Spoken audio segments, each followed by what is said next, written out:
Hey, what's going on? It's Tuesday. We're talking brand new video games again, as we do every week.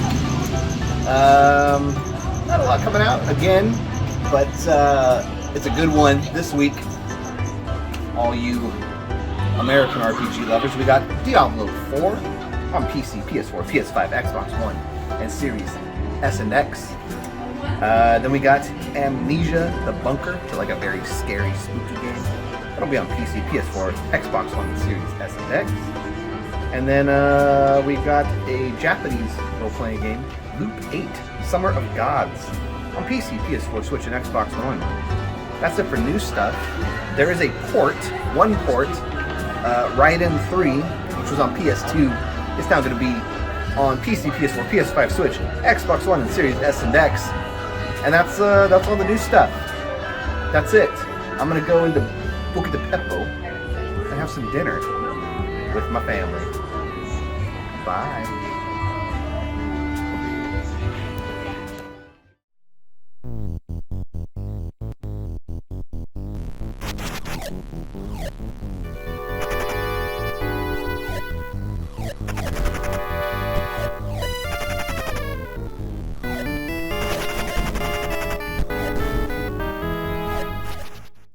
All right, so our notable title from 40 years ago is the 1983 arcade classic Spy Hunter. Developed and published by Midway, the game was designed by a guy named George Gomez, who said he got inspiration for the game by listening to an audio cassette tape of music from the James Bond films, just kind of like on repeat, and it got him in this mood to make a spy game.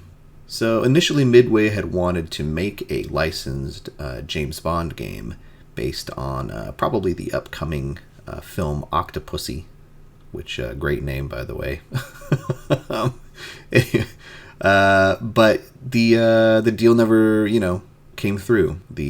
Obviously the producers behind James Bond had no desire to turn their franchise into a video game, and so Midway was like, fuck it, we're going to make our own spy game.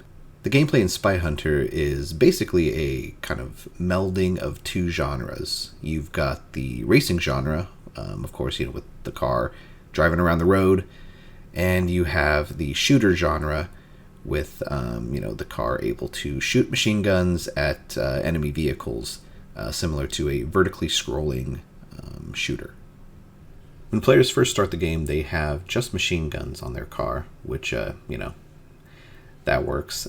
But if you want a little more firepower or, some cool spy shit, you can collect 3 different kinds of upgrades to your car.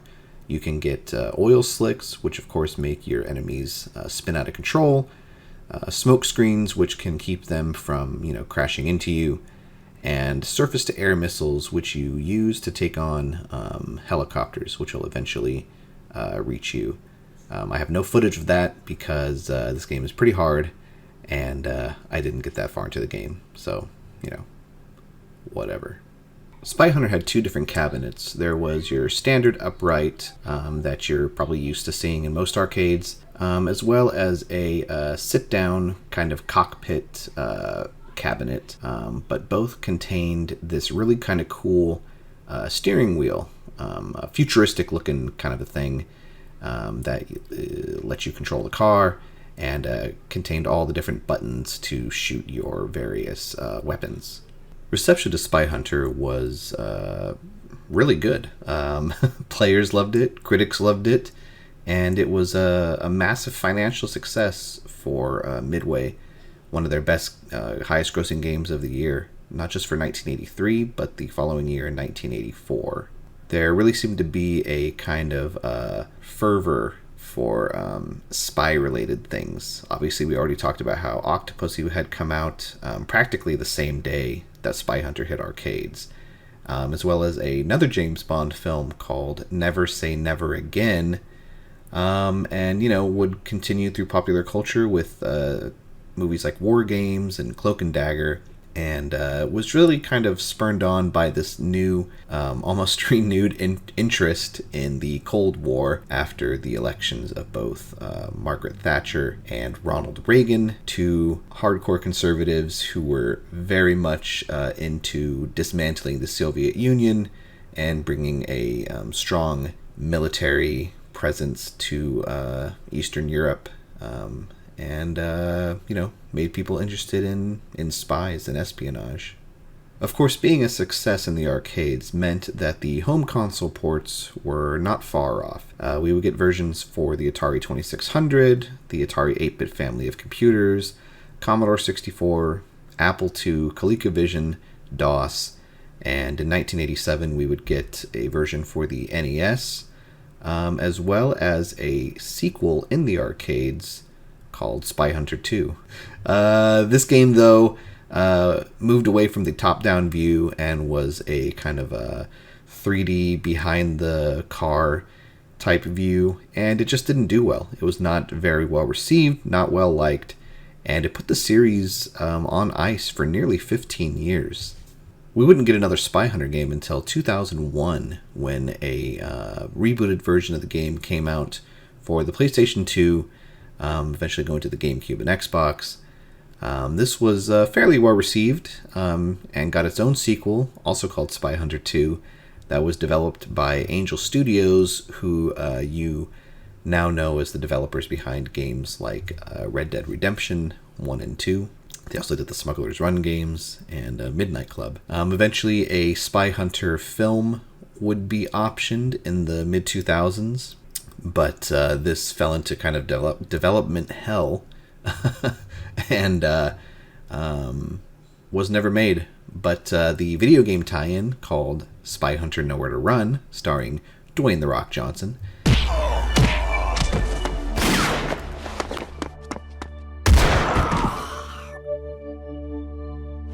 did come out to terrible reviews. The last version of Spy Hunter to come out was a 2012 second reboot for the PlayStation Vita and the Nintendo 3DS.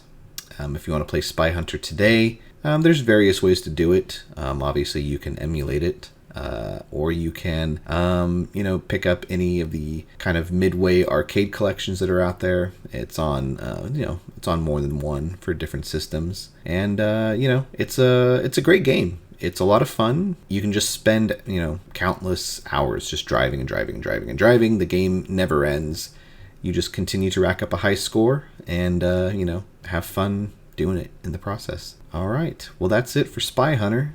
I hope you learned something new. And, take care.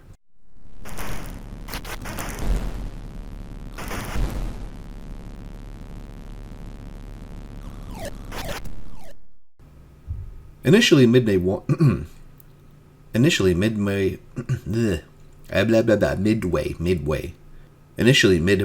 Oh my God! Why can't I fucking say this word?